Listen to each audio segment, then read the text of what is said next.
ఎక్కువ ఉంటది. ఇప్పుడు ఎల్ఆర్ఎస్ బాధితులు 26 లక్షల మంది ఆల్రెడీ అప్లై చేసుకున్నారు ప్రభుత్వానికి. అంటే ఇంకా 26 లక్షల మంది ఇంకా అప్లై చేసుకోలేదు. వాళ్ళ సంగతి ఏందో కూడా తెలియదు. 26 లక్షల మంది అప్లై చేసుకుంటే ఎంత ఆదాయం వచ్చింది రాష్ట్ర ప్రభుత్వానికి? కనీసం ఒక 30,000 కోట్ల రూపాయలు ఎల్ఆర్ఎస్ రూపాయన గవర్నమెంట్ కు కలెక్షన్ అవుతుంది. 30,000 కోట్లు. ఇప్పుడు బీఆర్ఎస్ వస్తే ఎంత ఎంత అవుతుంది? 1,00,000 కోట్లు దాటుతుంది అన్న సిటీని. అంటే 1,00,000 కోట్లు సిటీ ప్రజల దగ్గర గుంజుతున్నారు. సో ఇది అత్యంత ప్రమాదకరం కదా. చాలా దారుణం. అసలు ఈ జిహెచ్ఎంసీ పరిధిలో ఉన్నటువంటి ప్రతి ఇంటి ఓనరు ఇది గమనించాలి. ఇది నిజము.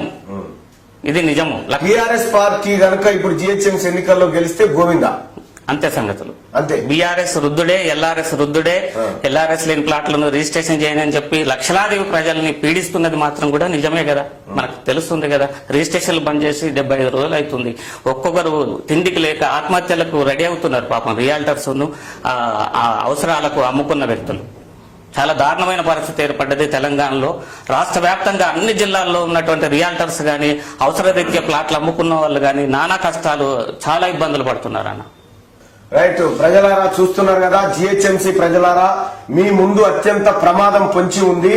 కేసీఆర్ ఎల్ఆర్ఎస్ అయిపోగానే ఈ ఎన్నికల తర్వాత బీఆర్ఎస్ స్కీమ్ తీసుకురాబోతా ఉన్నాడు అని చెప్పి రియల్టర్ల సంఘం రాష్ట్ర అధ్యక్షుడు ప్రవీణ్ అన్న చెప్తా ఉన్నాడు. ప్రవీణ్ అన్న ఈ ఉద్యమం చేస్తా ఉంటే, ప్రజల మీద భారం వేయొద్దని చేస్తా ఉంటే ఆయనను బెదిరించి భౌతిక దాడులు చేస్తామని చెప్పి కేటీఆర్ తన అనుచరులతో హెచ్చరిస్తా ఉన్నాడట. కేటీఆర్ నువ్వు కిందేసి రాసుకున్నా ప్రవీణ్ అన్న ఏం చేయలేవు. ఆయనకు క్యూ న్యూస్ అండగా ఉంటది, తెలంగాణ ప్రజానికం అంతా అండగా ఉంటది, డోంట్ వరీ. కానీ ఒక మాట చెప్తున్నా, హైదరాబాద్ జిహెచ్ఎంసీ పరిధిలో ఉన్న ప్రజలారా, దయచేసి టీఆర్ఎస్ పార్టీకి ఎన్నికల్లో ఓటేసిరనుకో బీఆర్ఎస్ అనే స్కీమ్ వస్తుంది, బిల్డింగ్ రెగ్యులరైజేషన్ స్కీమ్ అని వస్తుంది. ఈ స్కీమ్ ద్వారా 100 గజాలు ఉన్నటువంటి ఒక ఇంటి ఆయన దాదాపు 2 నుంచి 5 లక్షల రూపాయలు ఉత్త పుణ్యానికే సర్కారు కట్టవలసి వస్తుంది, లేకపోతే కూల్చేస్తారు.